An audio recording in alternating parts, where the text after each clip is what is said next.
Welcome to the Bad Boss Brief. I'm Stephanie Peirolo. And I'm Eugene S. Robinson. And today, welcome back to the new year, 2025. Yeah, I guess, right. New year, new year, new us. New us. Exactly. Yeah. Or maybe Except same old us. I still need the glasses. So, oh, Yeah, I always need the glasses. yeah. All right. So today is episode 48, and we're Mhm. going to talk about how to do what you hate. Yeah. Okay. That's good. So I was thinking about this because I was faced with a series of tasks that I wanted to do about as much as I wanted to do a root canal. Mhm. And so I gave it some thought and I realized, sometimes in life, to get to where we want to be, we have to go through difficult times, right? Whether it's the personal, when you have a newborn who is up screaming every 2 hours, or you have to go through some difficulty at work, or you're responsible for, having to do layoffs. We go through seasons or tasks that are particularly onerous. And that's really what we want to talk about today. But I want to make a distinction. So there are things that I think of as kind of corporate acts of God over which we have no control. So a layoff, a merger, AI takes your job. That's not what we're talking about. What we're talking about here are tasks that are part of your set of duties that you don't want to do. Mhm. Right? So Yeah. there's some optional flexibility to this. I have Allen Ginsberg, American poet, told me this story about once he had been decamping at a farmhouse that some friends had owned. And he woke up late one morning, but farms start early, but city boy didn't know that. And everybody had left, and they left him a note: feed the chickens. So Ginsburg, the poet laureate of the US at one point, he's like, I gotta feed the chickens. So he's like grabbing the bucket of feed. He's walking out to the barn. He's hating the chickens. He's hating the farm, the people on the farm. And as he walks out with the cornmeal to feed the chickens, he slips on a patch of ice, falls, and breaks his arm. And I said, so what did you learn from this? And he said, I wasn't centered. Mhm. So I've clung to that story for a while when I've been faced with onerous tasks that I hate, and it's just a quality of being centered. There's a kind of zen about it. And but I don't know if he was talking about in a professional setting, right? Unless you happen to be a farmer. But I always think of that when we talk about hard things. Well, and that's a great segue into how I wanted to start it. Because of course we're going to talk about practical hacks and tips and tricks as we usually do, but I do want to talk about that idea of getting centered, Mhm. right? And what is the story we are telling ourselves about this task? Mhm. Because I do think that that's important, and I absolutely believe that it is something that you can get to be centered in a professional or even a corporate place. So the Mhm. first thing I think is to look at the why, right? So why are you doing the task that you hate, right? It might be a necessary step to get to a goal, right? So, both you and I intensely dislike plane travel. Yeah. And yet we get on planes left and right because we want to visit the people at the other end, or there's a professional reason for it, or you're about to go on tour in Italy. So, it could be that the onerous task could be something that will get you to something that you want or need to do. And so you could just look at the why. Yeah. Yeah. Yeah. Yeah, I think that's pretty helpful. In actual fact, my last year at the disgraced Aussie Media, I my job task had winnowed down to editing scripts for this TV show that I hated, the Carlos Watson TV show. And it was just a real, I think what was the saddest and most difficult part about it was that it was a colossal waste of talent. And that's why it was purposefully done. Like you wouldn't get, I can't even think of a parallel, but like say when F. Scott Fitzgerald went to Hollywood to try to make some real money, and they had him working on rewrites of horror movies. You can't escape from the fact that it feels like a waste of talent. But again, I think that's what's undergirding a lot of this would happen to be a certain amount of ego, right? Like I don't. And I think being centered maybe is in a certain way stepping away from that, or am I wrong?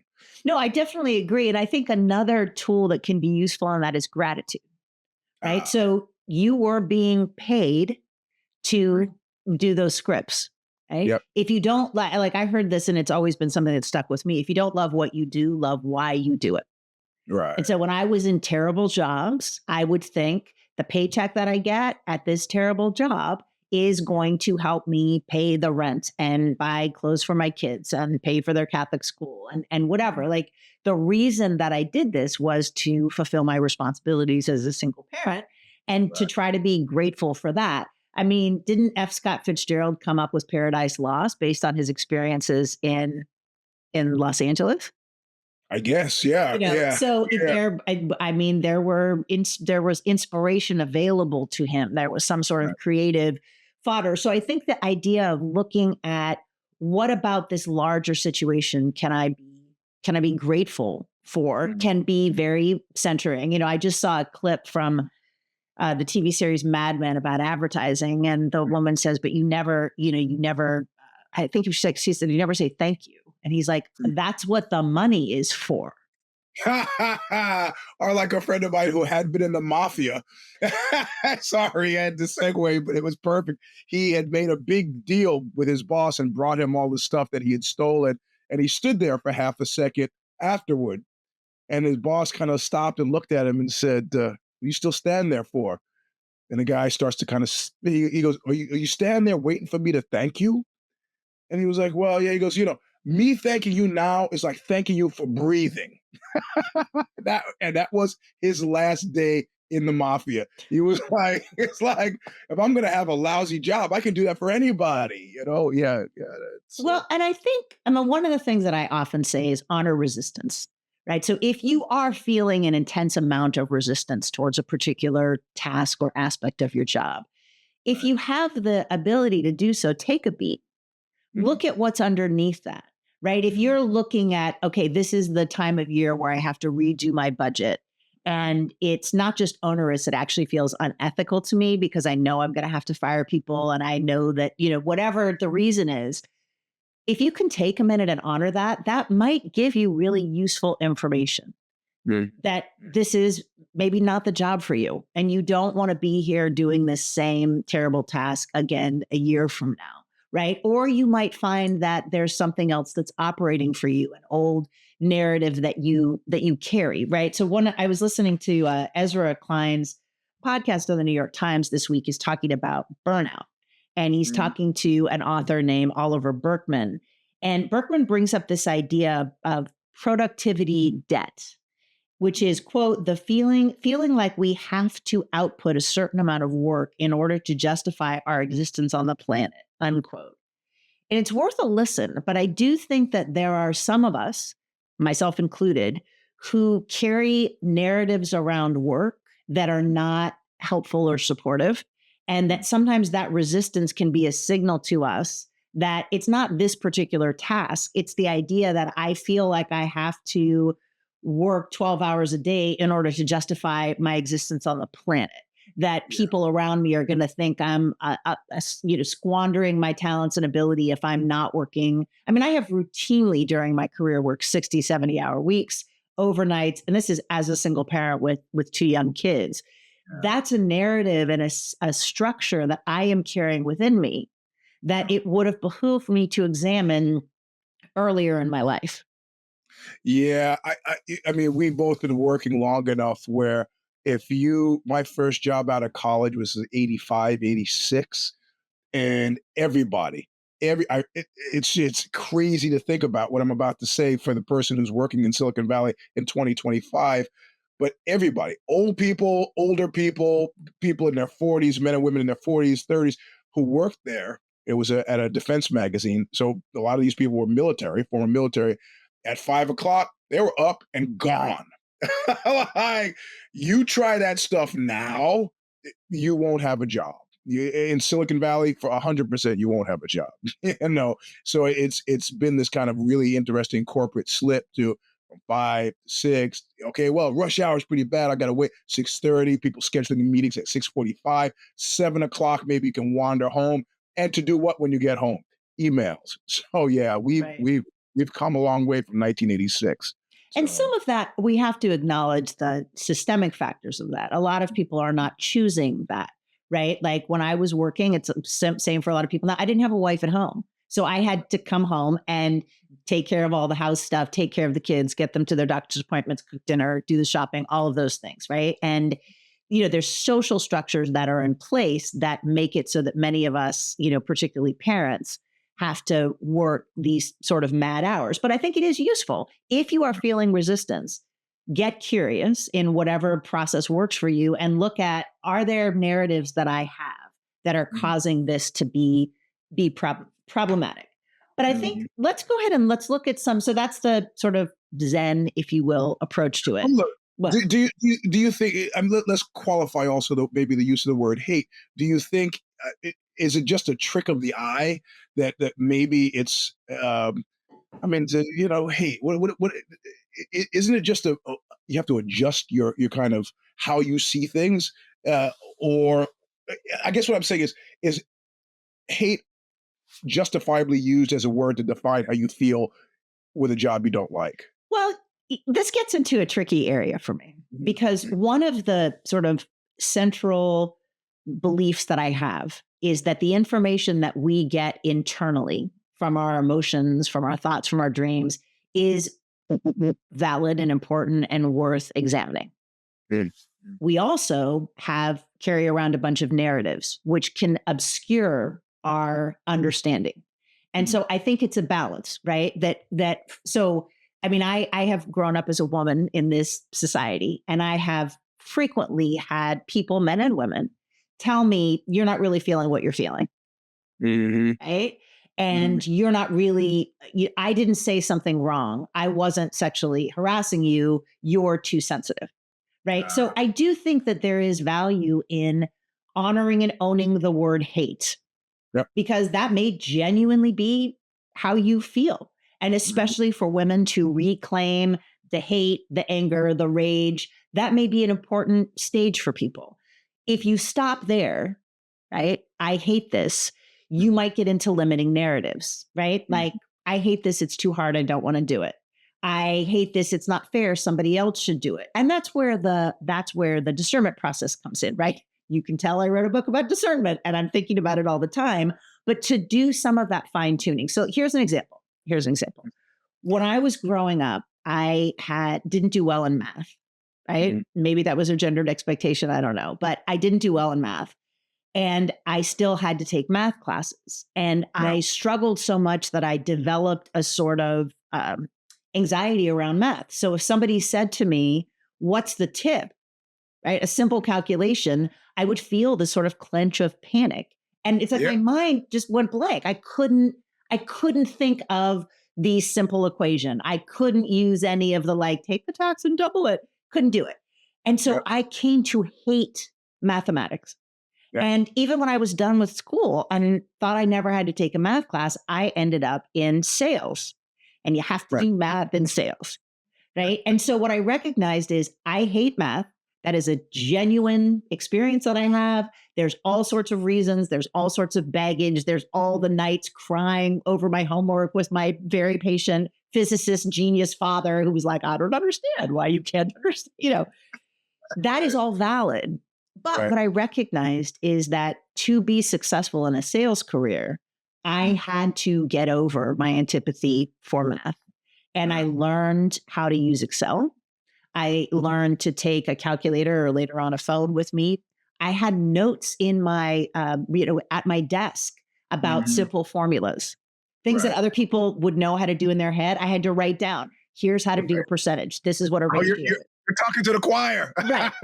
But Yeah. the point is, my hatred of math, Right. valid experience, stepping back and understanding where that came from, also Mhm. valid, because where it came from is recognizing I'm a smart person. If I Mhm. can figure out Latin, I can certainly figure out, like Trigonometry, anything. percentages Yeah. Right. and Right. Right. understanding what I needed to do to get to the goal, which was to be able to do my job in a competent way so that I could pay my bills. And that's Yeah. what I mean. That like if you hate something, own it, own the hate. figure out what you need to do to still do the thing anyway, right? So it's back to that idea of a plane flight. Right, I'm right. sure you and I both have pre-flight things that we do that help us make it on the plane and get off the Yeah, other I end. don't talk about it. It gives me anxiety every time you bring it up, but no, I got you. I get it's enough time in the future. I can hold Okay, it I'm down. sorry. Good to know. Good to Yeah, know. But yeah. we each. So I think the idea is to figure out, own your feelings, but then get curious about what's underneath that, so that you can then unpack it. Right, right, right. I You like know. that. Yeah. So some of the practical things. Now that we've talked about some of the more attitudinal things, Mm, some of the practical things is first be clear that the hard thing is something you actually need to do. mhm, And also be sure that you are doing it in the most effective way possible. So I have gone into workplaces where, I mean, I've been in executive leadership positions where I am mm, responsible for the finances, which requires a lot of math, mm, right?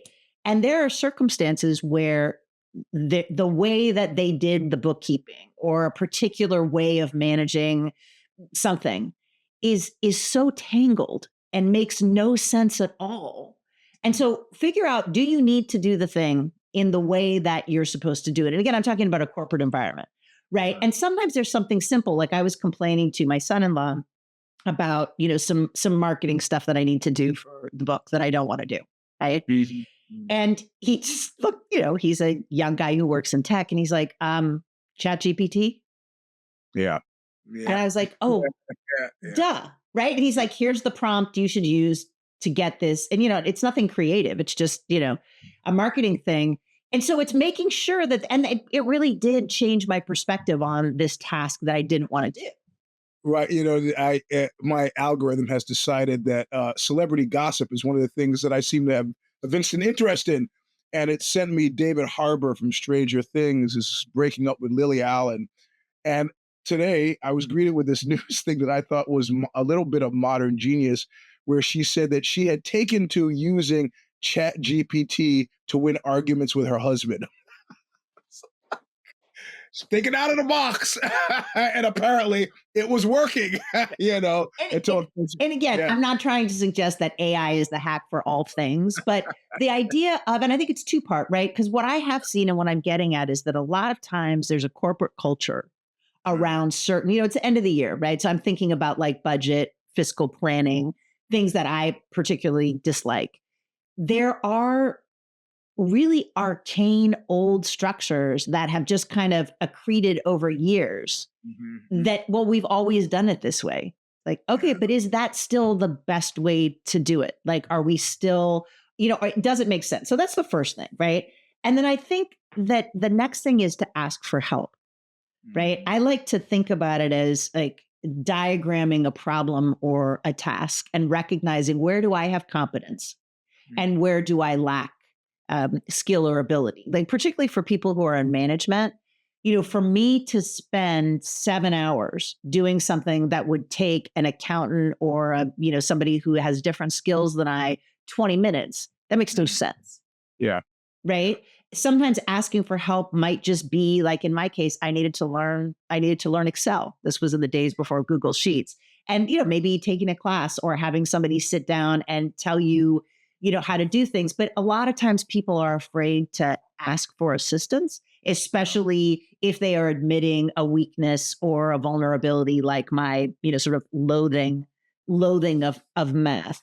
And mhm, so I think it's really looking at trying to kind of like separate what is your emotional baggage, past experiences from the practical aspects of the task. And then I think, and there's a lot of this stuff that you can find mhm, online, but I think working with how you become disciplined, yeah, right? So usually, I run my own business and have for 10 years. And so there are certain tasks that I make sure I do every week and I mhm, try to make myself accountable for because I don't want to do them.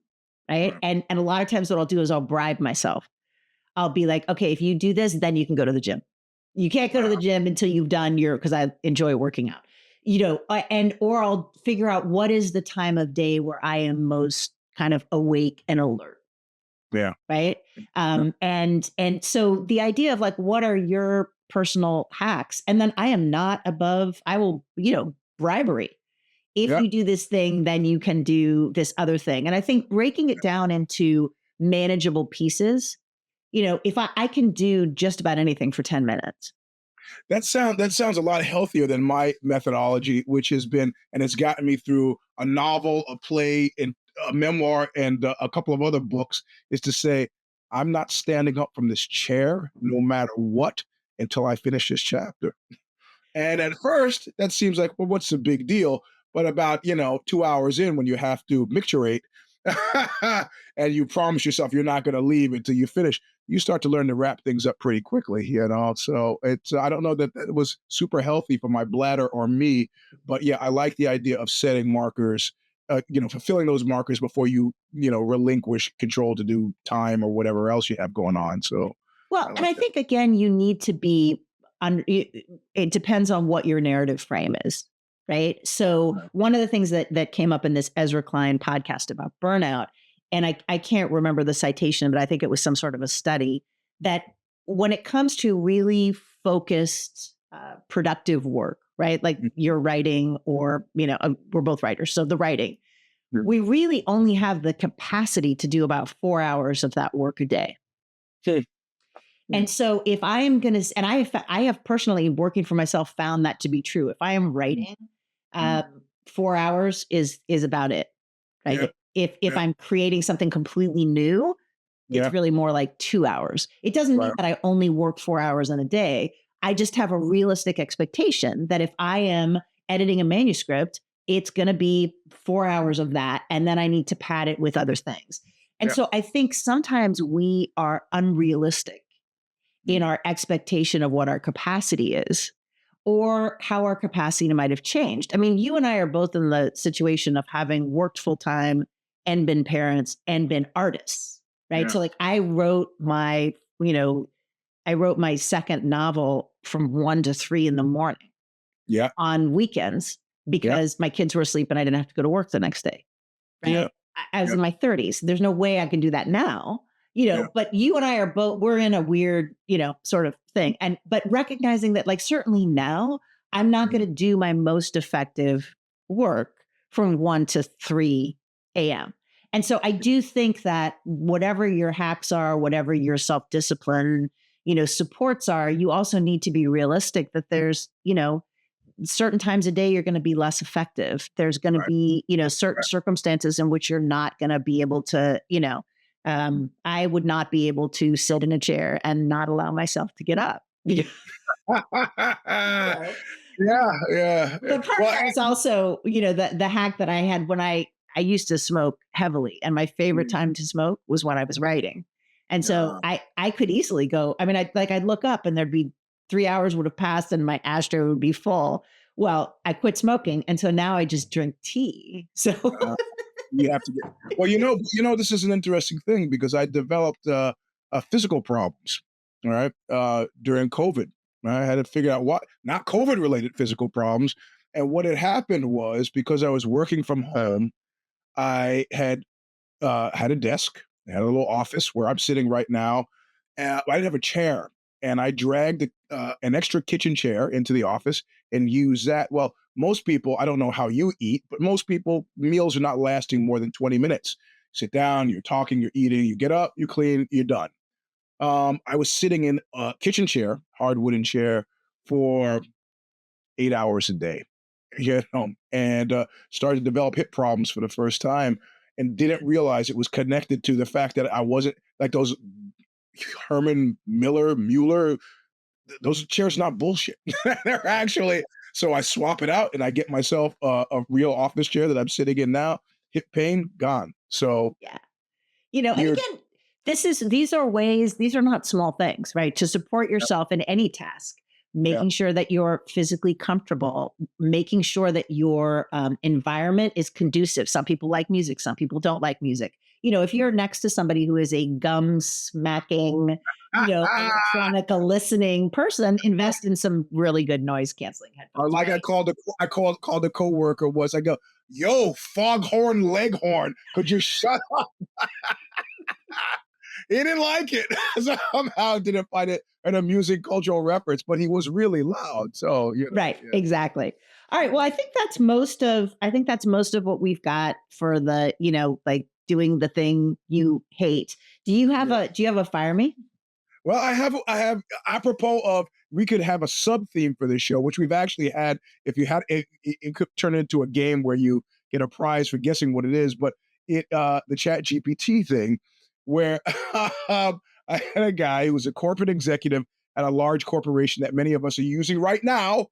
And he said he has not put this into play. He has written a chat GBT script so that for meetings, and it addresses anytime his name is mentioned at a meeting, it allows him to either accept or reject the work task until he get so he's a software engineer as well. So he's created this thing where he's in other words, most of the meeting he's just sitting there listening.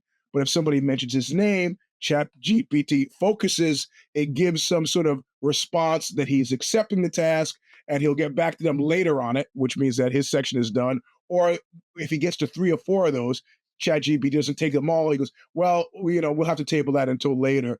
And I go, "Have you used it in a meeting yet?" And he didn't want to answer.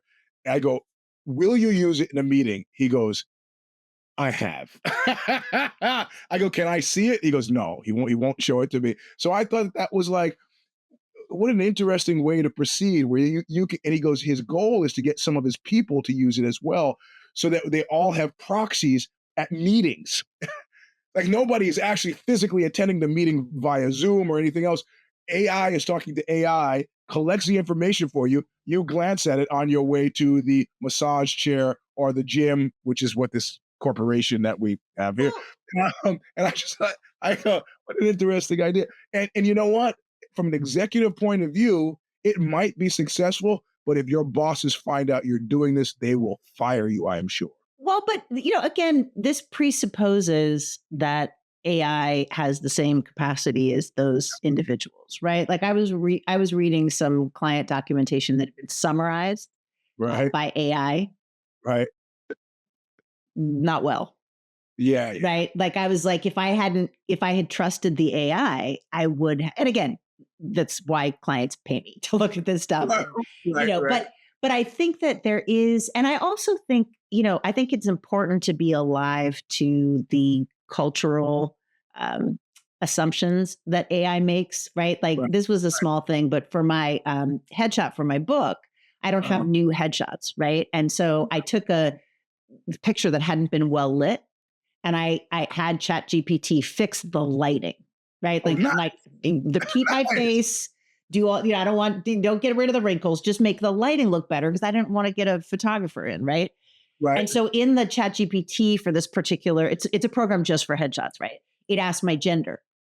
And so when I put in the photo that I wanted them to light, they lit it well, but they made my shoulders narrower. And I was Ah. like, just because I said female, you're assuming that that either my shoulders are wrong Yeah. or I want you to adjust my shoulder. Like there was no ask about like, are you okay looking like a linebacker in this photo? And it's like, I actually am. I'm like, who is Right. this narrow shouldered Right. Right. Right. Right. Right. Oh, that's person that great. I've got and so Yeah. Yeah. I do think that it's again, and maybe I sound like a Luddite, but I have not seen applications of AI that are without that are working at the same level as an expert Yeah. or that Yeah. aren't going to be rife with Yep. racial, gender, social constructs that Yeah. could often be sort of disastrous. No, I'm hearing a lot of people whine about it, and as a writer, I've not seen anything that has made me nervous, up to and including going to ChatGPT and typing in "generate Eugene S. Robinson writing."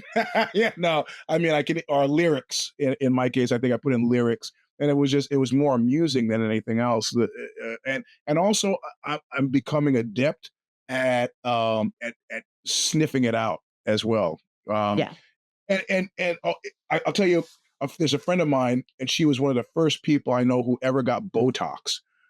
And I'm sitting there with her at dinner, and I'm having a weird feeling the entire dinner, right? And I can't figure out. And then she explains Botox to me and that she's gotten it. And I realize, oh, that's why all of the small visual cues you get when you're talking to a real person, eyebrows that are raised, smiles and that maybe was gone because she had essentially used, whatever the botulism thing is that's part of Botox to deaden the nerves in her face. And it was the most unnatural dinner I'd ever had. It was like having dinner with a mask, right? And I start to think with Chat GPT, what I've read before, I've read these usually stuff on film for whatever reason. I'm reading, and about 3/4 of the way through, I go, a person didn't write this. Right. This is not how people that no way I would bet my life a person didn't write this. And I'm seeing it a lot. But what's interesting is that there's that weird, it becomes, people are used to Botox. Yes. Right? Like people, it becomes the standard. And I think there's a weird sort of, like as a older woman, I look at how older women look on Yep. television and movies.